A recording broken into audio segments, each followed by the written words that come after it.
The Missouri Senate passes a bill to ban child marriage completely with no exceptions. Capitol Bureau Chief Joe McLean spoke to the bill's sponsors. He joins us live from Jefferson City with more. Joe? The end of child marriage and the rise of hope. A new dawn in Missouri. On March 6, 2025, the Missouri Senate made history with a resounding 32-1 vote to ban child marriage, raising the minimum marriage age to 18 with no exceptions. For many, it was a procedural headline, a legislative tweak in a busy news cycle. But for countless young people across the state, their families, and the advocates who fought for this change, it was a beacon of hope, a promise that the future could belong to them, not to outdated traditions or coercive pressures. As the bill awaits its fate in the Missouri House, the story behind this victory, and the lives it will touch, offers a powerful reminder of what's possible when determination meets compassion. A long overdue change. Missouri's journey to this moment has been anything but swift. Under the state's previous laws, 16 and 17-year-olds could marry with parental consent, provided their spouse was under 21. In rural pockets and tight-knit communities, this loophole often became a trap, sometimes for economic reasons, sometimes under the guise of family values, and too often at the expense of a child's autonomy. Nationally, the statistics are stark. According to Unchained at Last, nearly 300,000 children were married in the U.S. between 2000 and 2018, with girls disproportionately affected. Missouri was no exception, with over 8,000 minors wed between 2000 and 2014 alone, often to much older partners. The consequences were predictable and devastating. Studies show child brides face higher risks of domestic violence, poverty, and health complications, their education and dreams cut short. Yet for years, efforts to close this gap faltered. Missouri tightened its laws in 2018, raising the minimum age from 15 to 16 and adding restrictions, but advocates argued it wasn't enough. A 2024 Senate bill to ban child marriage entirely passed overwhelmingly, only to stall in the House amid resistance from a handful of lawmakers citing parental rights or tradition. Enter 2025, a year that feels like a turning point. Democratic Senator Tracy McCreary, the bill's sponsor, stood before her colleagues and spoke plainly. These laws incentivize and legalize the trafficking of minors under the guise of marriage.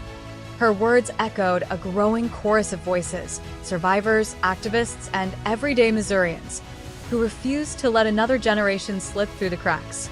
Republican Senator Rick Bratton, filing a companion bill, bridged partisan lines, proving that protecting children transcends politics. The Senate's near-unanimous vote was a triumph of common sense and moral clarity, even if lone dissenter Senator Mike Moon's opposition underscored the work still ahead. Voices that shaped a movement. Behind the vote lies a tapestry of human stories, each a thread in the fabric of change. Take Sarah, a Missouri native who married at 17 under parental pressure in 2010. Now 32, she recalls a life derailed. I wanted to go to college, study nursing. Instead, I was a wife before I knew who I was. Divorced by 20, she rebuilt her life, earning a degree and advocating with groups like the Missouri Coalition Against Domestic and Sexual Violence.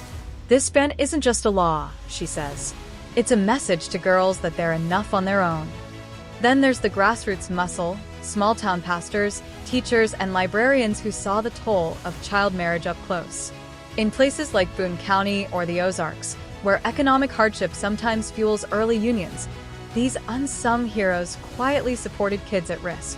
One such figure, Pastor Emily Reynolds of a rural congregation near Springfield, remembers counseling a 16-year-old girl whose parents pushed her toward marriage to settle her future. She had so much light in her, Emily says. I told her she didn't need to trade that for anyone's approval.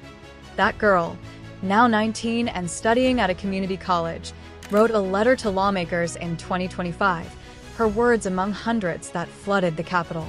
National advocates, too, lent their weight.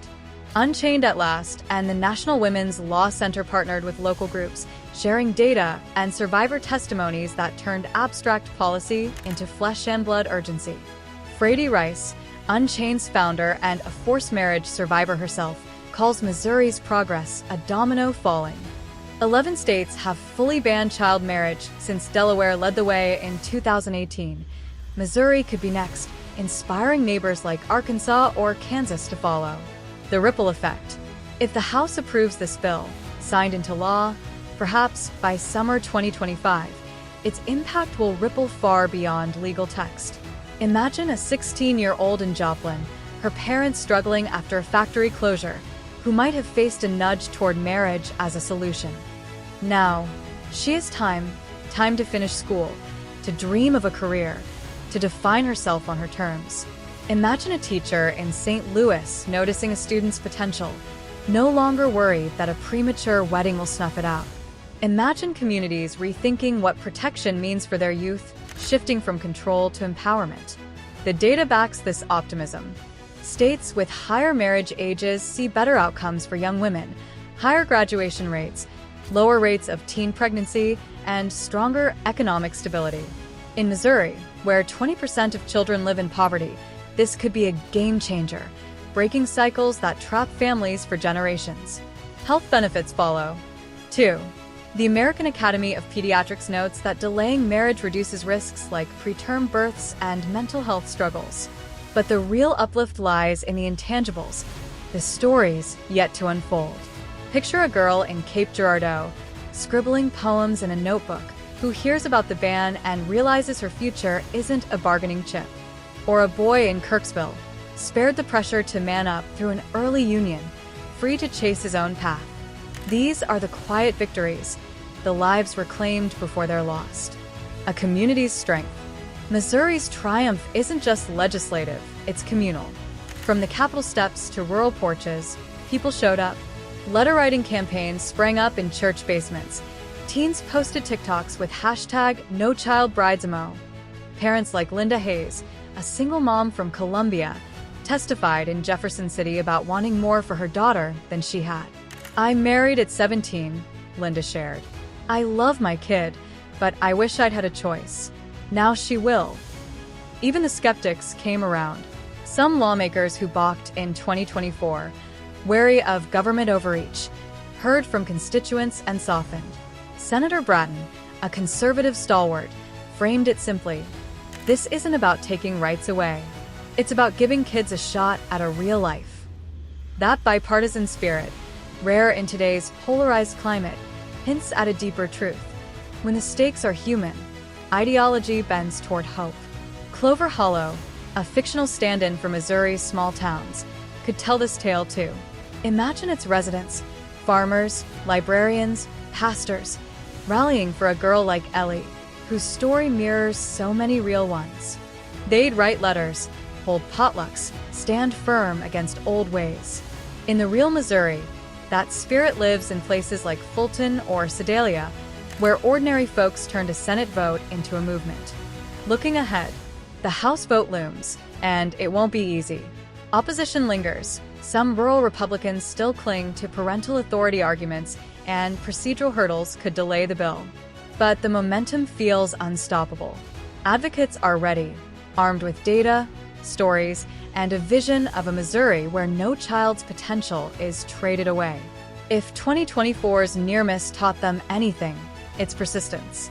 Beyond Missouri, this fight inspires. Tennessee's child marriage ban efforts gained traction in early 2025.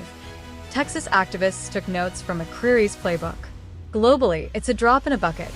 UNICEF estimates 12 million girls marry before 18 annually, but every state that says no more lights a path for others. For now, Missourians can bask in a hard-won step forward. The Senate's vote isn't just a policy shift. It's a declaration that children deserve childhoods, that their dreams matter, that their voices, however small, can reshape the state. It's a story of survivors like Sarah, advocates like Pastor Emily, and lawmakers who listened. It's a story of a girl somewhere in the Show Me State, waking up to a sunrise that feels a little brighter, knowing she has time to become whoever she wants to be. As spring blooms across Missouri's hills in 2025, so does hope. The ban, if finalized, won't erase every struggle, but it plants a seed, a promise that the next generation can stand taller, dream bigger, and write their own stories. That's not just uplifting. It's a quiet revolution, one vote, one life, one future at a time.